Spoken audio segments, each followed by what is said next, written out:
All right, welcome to today's explainer class. I am so pumped you're here because we are going to decode some of the absolute trickiest, most notoriously confusing words in English grammar. If you've ever felt that slight panic when trying to form a question, you are in exactly the right place. Have you ever just paused mid-sentence and thought, wait, is it whom called you or who called you? Yeah, it's literally a universally confusing moment. These tiny little words carry a lot of weight in our sentences, and getting them wrong can sometimes make us feel, well, a little unpolished. But don't worry, we're going to successfully solve this mystery together today so you never have to second-guess yourself again. Okay, here's our game plan for today's class. We'll start by meeting our question words, then we'll tackle who versus whom, what versus which, possession versus identity, check out some everyday examples, and wrap up with a quick fire practice round. So let's jump right into section 1. Meet your question words. The absolute most important thing to grasp is what these words actually do. The word interrogative just means asking or questioning, right? So interrogative pronouns are simply pronouns we use to ask questions. But here is the secret sauce. They do this by entirely replacing the mystery noun you are asking about. Whether you're trying to find out about people, things, choices, or ownership, these pronouns step in as a placeholder for the answer you want.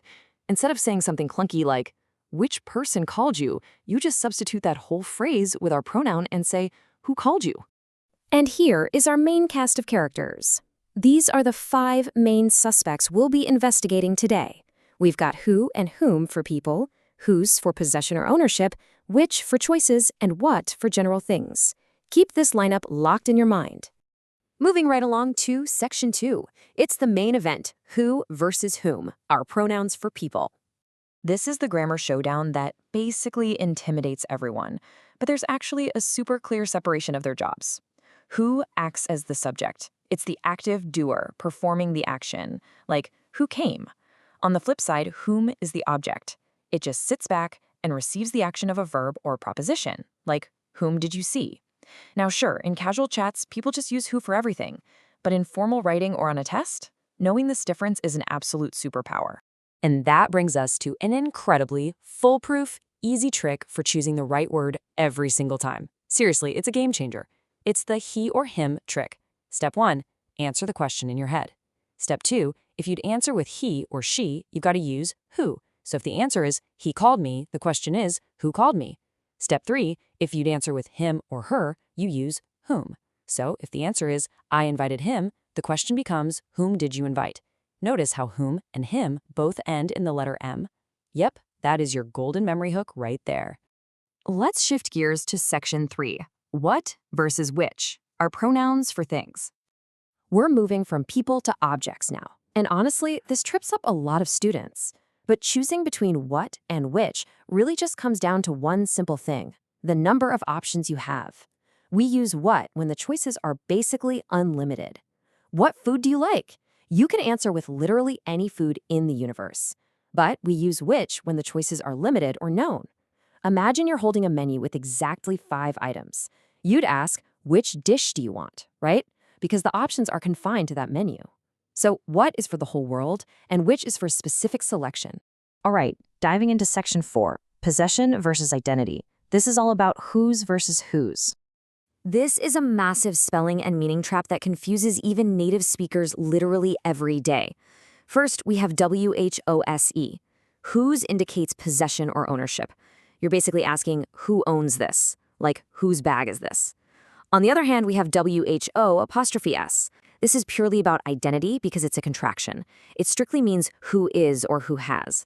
So who's coming today literally means who is coming today.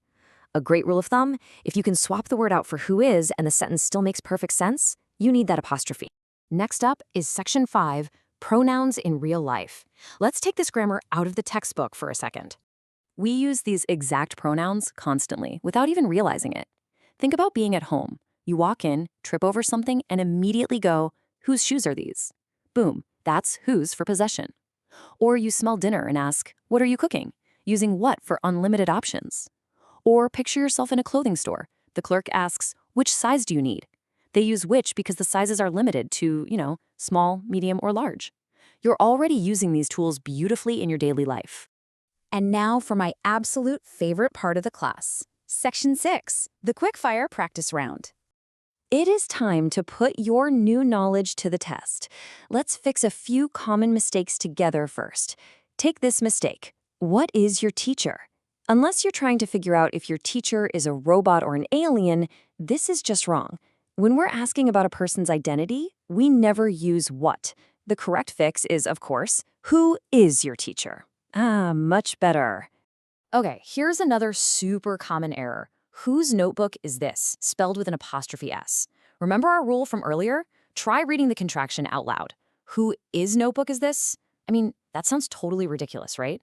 Since we're asking about ownership here, we need the possessive fix. Whose notebook is this? W-H-O-S-E. Perfect. All right, you're up. Fill in the blank for me. Blank do you prefer, tea or coffee? Think about the number of choices going on here.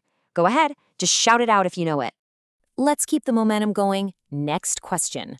Fill in the blank. Blank happened yesterday. You're asking for general, wide-open information here. What do you think the right word is? And for our final interactive challenge, I want you to correct the mistake in this sentence. What shirt do you want?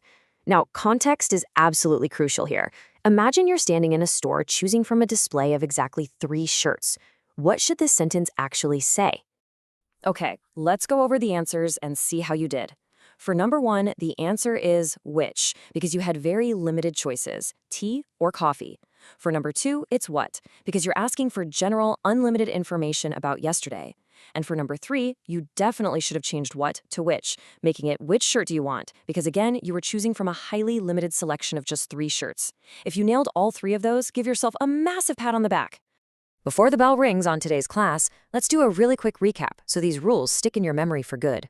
Who is for people performing the action. Whom is for people receiving the action. Don't forget that him trick. Whose is for possession. Which is for limited choices. And what is for general things and unlimited information. Which brings us to our final thought for the day.